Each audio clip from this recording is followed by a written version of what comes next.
Ammamma's 7th anniversary Dhamaka offers. Shop 599, win 777 exclusive prizes. Order now.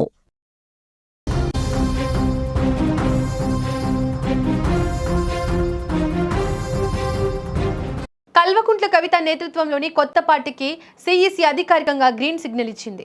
Telangana రక్షణ సేన పేరుతో ఇకపై రాజకీయ క్షేత్రంలోకి అడుగు పెట్టబోతున్న ఈ పార్టీకి సంబంధించిన అన్ని అనుమతుల ప్రక్రియ పూర్తయింది. ఈ పరిణామం ఒక్కసారిగా రాజకీయ వర్గాల్లో హాట్ టాపిక్ గా మారింది. ఏప్రిల్ 25వ తేదీన మేడ్చల్ పరిధిలోని అద్వయ కన్వెన్షన్ లో జరిగిన భారీ బహిరంగ సభలో కవిత ఈ కొత్త ప్రయాణానికి శ్రీకారం చుట్టారు. అయితే పార్టీ పేరును తెలంగాణ రక్షణ సేనగా ఆమె ప్రకటించారు. తెలంగాణ ప్రజల ఆకాంక్షలు రక్షణే ధ్యేయంగా ఈ పార్టీ పనిచేస్తుందని ఆ వేదికగా ఆమె స్పష్టం చేశారు.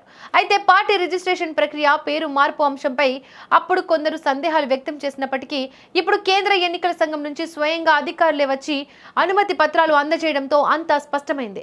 బంజారాహిల్స్ లోని కవిత నివాసానికి చేరుకున్న ఎన్నికల సంఘం ప్రతినిధులు పార్టీకి సంబంధించిన అధికారిక ఆమోద ముద్ర వేసిన లేఖను ఆమెకు అందజేశారు. దీంతో ఇకపై కవిత అధికారికంగా టీఆర్ఎస్ పార్టీ అధ్యక్షురాలిగా తన బాధ్యతలను స్వీకరించనున్నారు. ఈ పరిణామం వెనుక ఉన్న రాజకీయం ఇప్పుడు ఆసక్తికరంగా మారింది.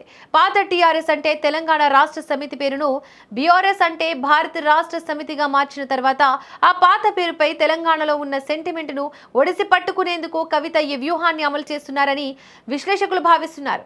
ముఖ్యంగా తెలంగాణ రక్షణ సేన అనే పేరులోని మొదటి అక్షరాలను కలిపితే మళ్ళీ టీఆర్ఎస్ వస్తుంది. ఇది ప్రజల్లోకి సులభంగా వెళ్తుందనేది ఆమె ఆలోచనగా కనిపిస్తోంది.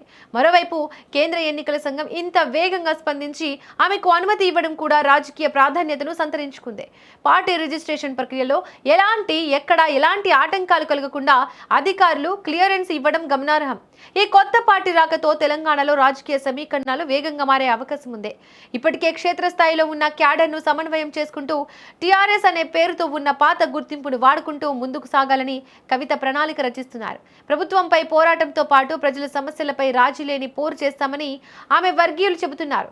ఏదేమైనా ఒకప్పుడు తెలంగాణ ఉద్యమానికి ఊపిరి పోసిన పేరుతోనే ఇప్పుడు కవిత కొత్త ఇన్నింగ్స్ ప్రారంభించడం రాష్ట్ర రాజకీయాల్లో సరికొత్త రసవత్తర పోరుకు తెరలేపినట్లయింది.